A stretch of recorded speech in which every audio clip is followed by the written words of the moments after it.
পাসপোর্টের জন্য, ভিসার জন্য, রিনিউয়ালের জন্য, ট্যাক্স দেওয়ার জন্য, কোন কাজের জন্য আমরা বাংলাদেশে আগে শুরু করি। এখন তাৎক্ষণিকভাবে এখানে হবে যতটুকু কিছু হয়। এবং আপনাদের এই ব্যবসায় যে নামতে চান, আমরা এই পাসপোর্ট দেবো। এই ব্যবসার জন্য তো যখন খোঁজ নেন ওরা কি করে, আমরা তো ব্যবসায়ীদের হাতে দিয়েছি। কাজে আপনি খোঁজ নেন, সেই ব্যবসা আপনি এখানেই করেন। যদি ওখানে করা যায় এখানেও করা যায়, কারণ এটা তো এক জিনিস, অনলাইনটা এক জিনিস। কাজে এই জিনিসের এই দৌরাত্ম, এই পাসপোর্টের পেছনে দৌড়াদৌড়ি করা, ভিসার পেছনে দৌড়াদৌড়ি করা, যে রেমিটেন্সের কথা বললেন, এটা কথা হলো আমি টাকা পাঠাতে চাই, পাঠাতে পারবো না, আমাকে জিজ্ঞাসা করবে, আমাকে হয়রানি করবে। এর চেয়ে শর্মের কথা, লজ্জার কথা একটা দেশের জন্য, একটা জাতির জন্য কি হতে পারে বলে? যেখানে আমরা রেমিটেন্স চাচ্ছি, আপনারা আমাদের যারা রেমিটেন্স পাঠাচ্ছেন, আমরা সবাই রেমিটেন্স পাই, আপনারা একটু দেশ বাঁচিয়ে রেখেছেন, কেন দেশ চলে গেছিল। এই যে আজকে আমরা টাকা পয়সা পরিশোধ করছি, আজকে মিটিং করলাম যারা বাংলাদেশের সঙ্গে কাজ করে এখানকার কোম্পানি, খোঁচা দিয়ে কথা বললো যে আমাদের টাকা দিচ্ছেন না আপনারা, আমরা টাকা পরিশোধ করতেছেন না, আমরা পারতেছি না, পরিশোধ করতে পারতেছি না। তো বললাম যে ভাই একটু সবুর করো, আমরা সব টাকা জোগাড় করেছি, অনেকগুলোকে দিয়ে দিয়েছি, তো আমরা লাইন আপ করেছি, একজন একজন দিচ্ছ, তোমরা দেখতে থাকবে, কাজে তোমাদের এক পয়সা আমরা মার যাবে না, এখানে প্রত্যেকটা 5 পয়সা তোমরা পাবে। তারা আশ্বস্ত হয়েছে, তারা জানে যে এটা আমরা করতে পারছি, যেহেতু তারা দেখছে যে বহু কোম্পানির পয়সা আমরা পরিশোধ করে করে আসছি, বহু ডেনা রয়ে গেছিল আমাদের।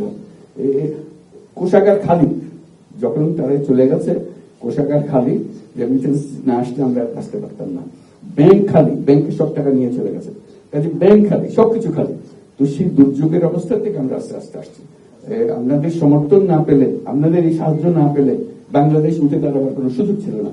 এখন উঠে দাঁড়িয়েছে, আপনাদের এই সমর্থন আরো লাগবে, যাতে করে যত কিছুর কথাগুলো বললেন সেগুলো যেন সুন্দরভাবে আমরা করে ফেলতে পারি। আমাদের ইচ্ছার কোনো অভাব নেই, কিন্তু এতগুলো জিনিস একসঙ্গে আমাদের পাতে এসে গেছে যে কোনটার আগে কোনটা করবো, কোনটা ছেড়ে কোনটা করবো, এই নিয়ে সমস্যা আছে। কাজে আমরা করতে থাকবো, যত কিছু শুনে গেলাম এগুলো খোঁজ খবর নেবো, যাতে এগুলো সমস্যার সমাধান হয়। আপনাদের খবর নেওয়ার জন্য আমাদের রাষ্ট্রদূত মহোদয় আছে, সরকারের কাছে যত আবেদন নিবেদন আছে ওনার মাধ্যমেই যাবে, যথাযথ মন্ত্রণালয়ে যাবে। তো আজকে যেহেতু সরাসরি আপনাদের সঙ্গে দেখা হচ্ছে, জেনে নেওয়া সমস্যাগুলো, আজকে আবার কিছু জেনে গেলাম, সেগুলো আমাকে সংগ্রহ করে সবাইকে আমাকে দিলে আমি মন্ত্রণালয়ের কাছে শুনবো যে কি ব্যাপার, ওনারা যেগুলো বলছেন সেগুলো কি হলো।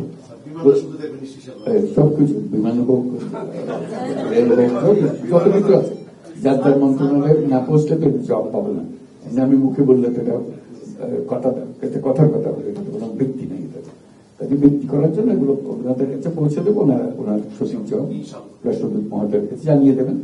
উনি হলেন আপনার সরকারের সঙ্গে যোগসূত্র, ইনি হলেন সরকার জাপানি, কাছে বাংলাদেশ সরকার যত কিছু আছে উনি হলেন তার প্রতিনিধি, যার কাছে সমস্ত সমাধান।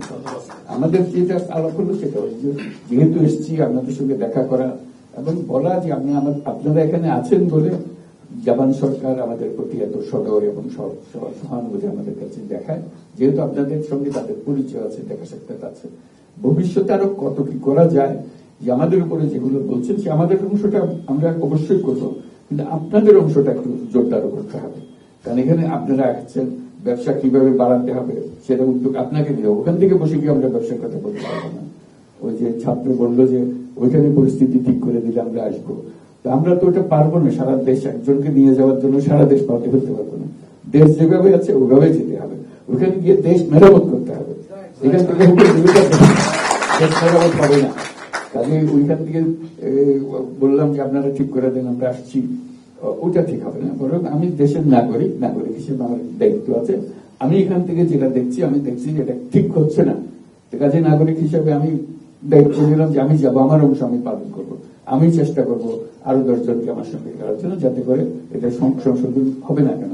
এই সংশোধন করার ব্যাপারে এটা সারা দেশ লাগে না, একজন উঠে দাঁড়ালেই হয়, একজনের জন্যই দরকার।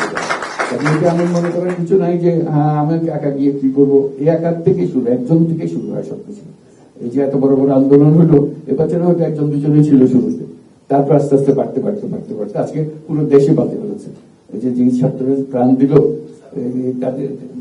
তাদের মনে যে স্বপ্ন, সেটা কিভাবে আমরা বাস্তবায়ন করি, সেই বাস্তবায়নের অংশীদার হতে হবে আমাদেরকে।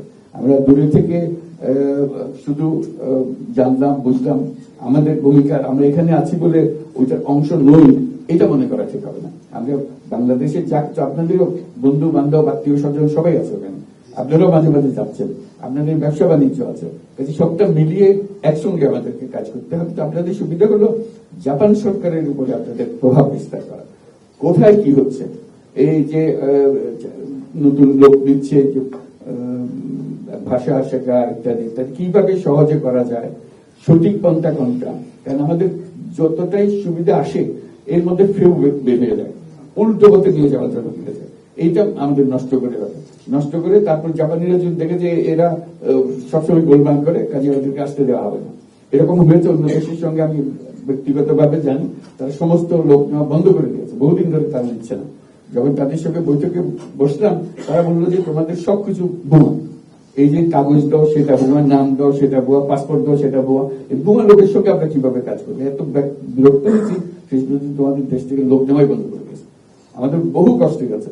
এই লুৎফেসের দিকে এখানে আছেন, ওনাকে একদম লাগিয়ে রেখেছিলাম যে এইদের একটু কি সমস্যা, কিভাবে দরজা খুলতে পারি।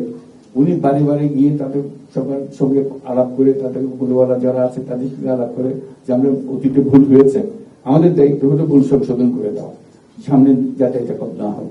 বহু কষ্ট করে এখন সেই দরজা আস্তে আস্তে একটু খুলছে। এই হলো আমাদের মুশকিল, যেটাতে হাত দিই বেচা, যেটাতে হাত দিই ভুয়া।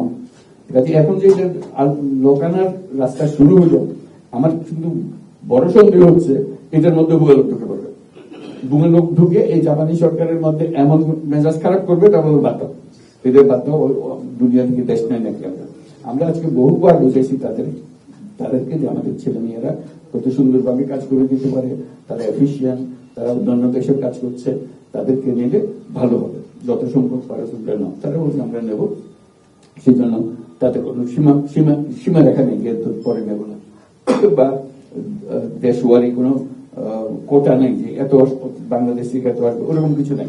এটা হলে আমরা কত সুন্দরভাবে করতে পারি, তাদের যেন মনের মধ্যে কোনো কষ্ট না হয়, যারা আসবে তাদের উপরে নজর রাখা, তারা এসে আবার বাজার করতে পারে, আসলো এক কাজে দিয়ে আরেক কাজে করতে পারবে, ক্রিমিনাল অ্যাক্টিভিটিতে জড়িত হয়ে বলবে, তখন জাপানিরা কি আর বাংলাদেশের দিকে নজর দেবে না? ওইটুকু ঠিক করে। আপনারা হলেন মুরব্বী, এখানে অনেকদিন ধরে আছেন, আপনারা মুরব্বী, আপনারা প্রতিনিধি, আপনারা আমাদেরকে গাইড করবেন রাষ্ট্রদূত মহোদয়ের মাধ্যমে, পলিসিগুলো ঠিক করবেন। এই যে এইটা পাওয়া যায় না, ওটা এনআইডি পাওয়া যায় না, এটা কথা হলো আজকের জমানায় এনআইডি পাওয়া একটা সমস্যার কথা। আমরা প্রথম থেকে শুরু করছি যে এখন থেকে সবকিছু অনলাইন হবে। তো অনলাইন যদি বাংলাদেশে হয়, এখানে হয়তো অসুবিধার কিছু নেই, পাসপোর্ট অনলাইন হবে, আপনি ঘরে বসে এখানে দূতাবাসে আসার রান্নার দরকার নেই। আমরা তো সব পরিপক্ষ মানুষ, আমি সব উস্তাদ সবকিছুতে। এই জামানে টেকনোলজি না জানা পর্যন্ত, অনলাইন জিনিস না জানা পর্যন্ত কিছু করার তো উপায় না। কাজে এখন আপনি ঘরে বসে আপনার পাসপোর্ট নেবেন, এটা ই পাসপোর্ট, আপনার এনআইডি কার্ড নেবেন, সবকিছু ঘরে বসে করবেন।